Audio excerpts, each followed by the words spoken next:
زمین تو بڑھے گی نہیں. دادے پردادوں کے سامنے جو زمین تھی اسی میں مینڈ پہ مینڈ لگتی جاتی ہے اور اولاد بڑھتی جاتی ہے اور ہر ایک کے حصے میں تھوڑی زمین آتی جاتی ہے. میں دوسروں کو کیا کہوں, مجھے آپ بھی دیکھ رہے ہو, آپ کی شکل بھی دیکھ رہی ہے.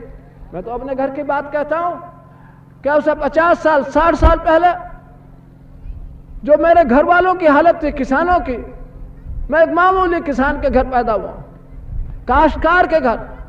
کچھ ایسا ریاستی بلند شہر کی ان کی زمین میرے باپ پہ میرے خاندان والوں پہ تھی 10 ایکڑ. تو اس وقت مجھ کو یاد پڑتا ہے میرے تاؤ کے لڑکے جو میرے بھائی لگتے تھے اور سب ہمارے بہو بیٹیاں, سب کے چہرے پر رونق, سب کی تندرستی اچھے. گھوڑی وغیرہ بھی ایک آدھ ہم رکھتے تھے, گھوڑی بھی بیل کی بھی تندرستی اچھی, گائے بھینس بھی اچھی. آج وہی لڑکے ان کے میرے تاؤ میرے بھائی تو دونوں وہاں رہتے نہیں ہیں, لیکن جو میرے تاؤ کے پوتے اور پڑ پوتے جو میرے پوتے لگتے ہیں, ان کی شکل دیکھتا ہوں تو مردہ, کالا رنگ, جسم میں کوئی طاقت نہیں, چہرے پر رونق نہیں, کپڑے اچھے پہننے کو نہیں ملتے, پینے کو دودھ نہیں ملتا. کیوں کہ زمین اب 2 ایکڑ رہ گئی بجائے 10 ایکڑ کے. تو یہ گاؤں کی ساری بٹھا, اور اس کو کہتا ہے شہر والا کہ مالدار کسانوں کو فائدہ پہنچانا چاہتا ہے چرن سنگھ کھاد کی قیمت کم کر کے.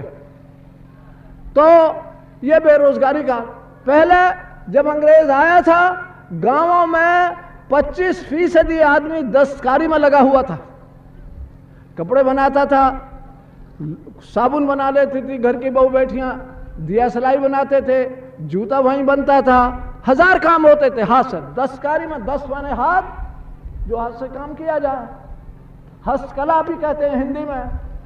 تو انگریز جب آیا تھا, جب 25% کسان اور بھی کام کرتے تھے.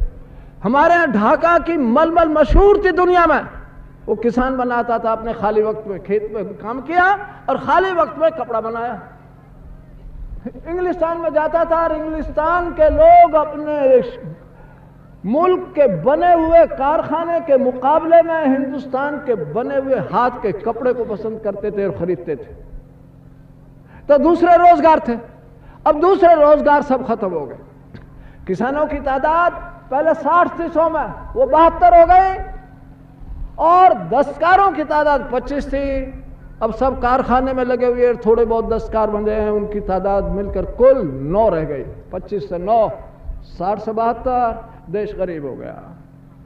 باوجود لاکھوں موٹر کاروں کے, جو بڑے بڑے شہر میں بڑے بڑے لوگوں کے پاس ہیں, کیول بہت فریج جس میں سامان رکھا جا سکتا ہے, اگر گرم چاہتے تو گرم رہے گا, ٹھنڈا چاہتے ہو ٹھنڈا رہے گا, ایسی مشین ہوتی ہے.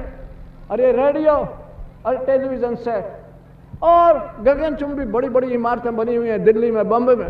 باوجود ان سب کے 200 برس پہلے جب انگریز آیا تھا, عام ہندوستانی, اوسط ہندوستانی اوسط مالدار تھا, خوشحال تھا بنسبت آج کے.